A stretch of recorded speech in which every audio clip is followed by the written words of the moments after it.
सब अच्छी तरह से जानते हैं कि ताज़ा आंवला तो 3 या 4 महीने ही इजीली मिलता है मार्केट में, तो पूरा साल इसका सेवन कैसे किया जाए।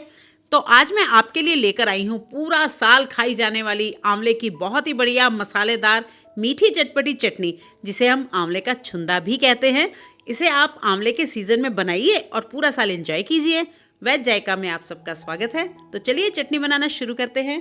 चटनी बनाने के लिए मैं यहाँ पर ले रही हूँ बहुत ही बढ़िया एकदम ताजे ताजे आंवले। ये वजन में 500 ग्राम है। आंवलों को पहले मैंने अच्छी तरह से धो लिया है और फिर धोकर अच्छे से सुखा भी लिया है।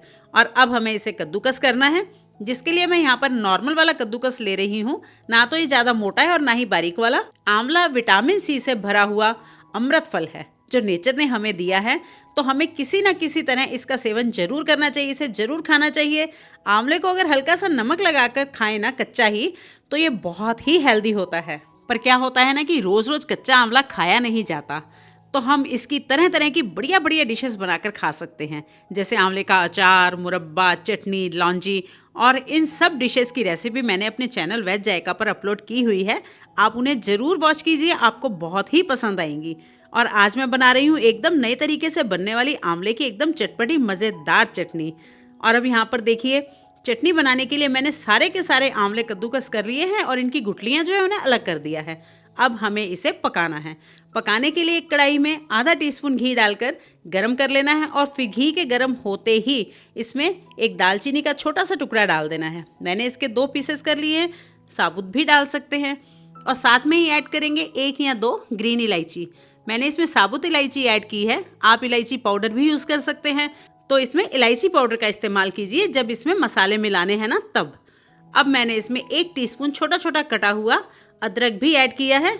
अदरक का जो टेस्ट है ना, वो चटनी में बहुत ही अच्छा आता है। और अदरक की जगह आधा टीस्पून सौंठ पाउडर भी ऐड कर सकते हैं, या फिर दोनों ही यूज़ कर लीजिए। पहले तड़के में अदरक और फिर मसालों के साथ थोड़ा सा सौंठ पाउडर। अदरक के साथ साथ इसमें हल्का सा लहसुन भी ऐड करें ना, तो इसका फ्लेवर भी बहुत ही बढ़िया आता है। तो मैंने इसमें बहुत थोड़ा सा कटा हुआ लहसुन भी ऐड कर दिया है। ये 2 कली लहसुन की हैं, जिन्हें मैंने छोटा छोटा काट कर यूज़ किया है। अदरक और लहसुन को हमें ज़्यादा डार्क होने तक नहीं भूनना है।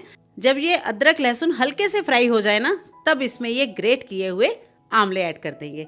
आंवलों को मैंने आज स्टीम नहीं किया है, कच्चे आंवलों को ही डायरेक्ट कद्दूकस करके चटनी बनाने में यूज़ कर रही हूँ। इन सब इंग्रेडिएंट्स को मिक्स करके आंवलों को करीब आधा मिनट तक ऐसे ही खुला ही भूनना है हमें। और आधा मिनट तक खुला भूनने के बाद हम इसे ढककर पका लेंगे थोड़ी देर के लिए। हमने आंवले स्टीम नहीं किए हैं, तो ढककर पकाने से इसमें स्टीम बन जाएगी, मॉइस्चर आ जाएगा और आंवले बढ़िया सॉफ्ट हो जाएंगे। अब देखिए, यहाँ पर आंवलों को पकते हुए 5 से 7 मिनट हो चुके हैं।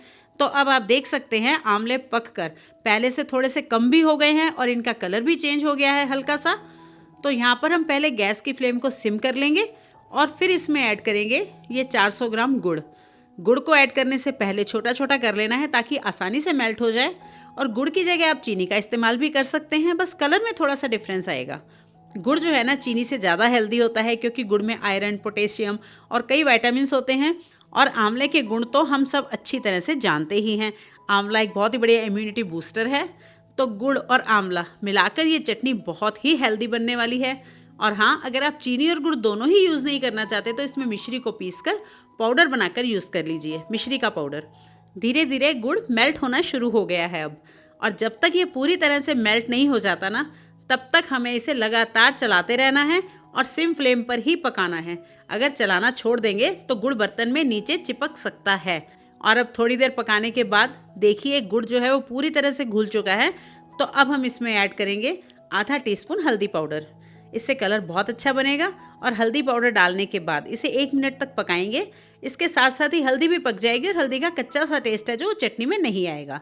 और अब हल्दी को 1 मिनट तक पकाने के बाद अब हम बाकी के मसाले भी ऐड कर देंगे। इन मसालों से ही चटनी का स्वाद एकदम चटपटा बनेगा। पहले मैंने इसमें ऐड किया है 1.5 टीस्पून काला नमक, हाफ टीस्पून वाइट नमक, हाफ टीस्पून काली मिर्ची पाउडर। वैसे तो इसमें मोटी मोटी दरदरी कुटी हुई काली मिर्ची यूज़ करते हैं, पर क्या है ना, मोटी कुटी हुई काली मिर्ची मुंह में आती है खाते समय, तो बच्चों को वो पसंद नहीं आती। आप कुटी हुई भी डाल सकते हैं। अब बढ़िया सा कलर देने के लिए मैंने इसमें 1 टेबलस्पून भरकर कश्मीरी लाल मिर्ची पाउडर भी ऐड कर दिया है। और अब इसमें हाफ टी स्पून गरम मसाला भी ऐड करना है और हाफ टी स्पून ही भुना हुआ जीरा पाउडर भी। इसका टेस्ट चटनी में बहुत ही बढ़िया आता है। और अब चटनी को स्पाइसी बनाने के लिए मैं इसमें ऐड कर रही हूँ हाफ टी स्पून के करीब स्पाइसी वाली लाल मिर्ची। इसे आप अपने टेस्ट के अकॉर्डिंग यूज़ कर लीजिए। अगर आप स्पाइसी पसंद करते हैं तो मिर्ची की क्वांटिटी को बढ़ा लीजिए, कम पसंद है स्पाइसी तो कम कर लीजिए, और अगर लाल मिर्ची का इस्तेमाल करना ही नहीं चाहते तो इसे स्किप कर दीजिए। इन मसालों को मैंने अच्छी तरह से मिक्स कर दिया है और अब आप देख सकते हैं कि कश्मीरी लाल मिर्ची पाउडर ऐड करने से इसका कलर बहुत ही बढ़िया आया है। और अब इसमें मैं ऐड कर रही हूँ 1/4 टीस्पून सौंफ पाउडर। आप चाहे तो साबुत सौंफ या दरदरी की हुई सौंफ भी डाल सकते हैं। और अब मैं इसमें वो इंग्रेडिएंट ऐड करने जा रही हूँ जिसका जायका चटनी में बहुत ही बढ़िया आता है, वो है जायफल। अगर तो आपके पास जायफल पाउडर है तो उसे यूज़ कर लीजिए, नहीं तो जायफल को कद्दूकस कर लीजिए इस तरह से। यहाँ पर मैंने जायफल का 1/4 पोर्शन यूज़ किया है, बस इतना ही इसमें काफ़ी है। इसमें हम अपनी पसंद के ड्राई फ्रूट्स भी ऐड कर सकते हैं, जैसे कि छुआरे। छुआरों को पता है कैसे यूज़ करना है? पहले छुआरों को पानी में भिगो कर रखना है और फिर काट कर यूज़ करना है। बहुत ही बढ़िया लगते हैं छुआरे इसमें।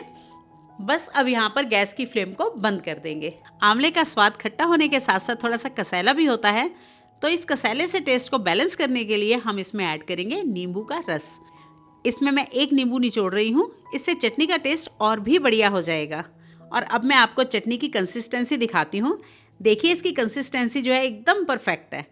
चटनी में बाइंडिंग भी बढ़िया आ रही है और ये एकदम सॉफ्ट भी है, गिरती हुई सी भी है, जमी हुई नहीं है। आपको देखने में भी लग रहा है ना कि चटनी बहुत ही बढ़िया बनी है, इसकी कंसिस्टेंसी भी बहुत ही बढ़िया है। आप भी इस तरह से चटपटी मज़ेदार चटनी बनाइए, आपकी चटनी भी एकदम परफेक्ट बनेगी। और चटनी बनाकर खाने के बाद आप मुझे कमेंट करके ज़रूर बताइए कि आपकी चटनी कैसी बनी, आपको कैसी लगी। इस चटपटी मज़ेदार चटनी को पराठों के साथ खाइए या ब्रेड पर जैम की तरह लगाकर बच्चों को खिलाइए, बहुत ही पसंद आएगी। इस चटनी को इस सीज़न बनाइए और साल भर खाइए और हेल्दी रहिए।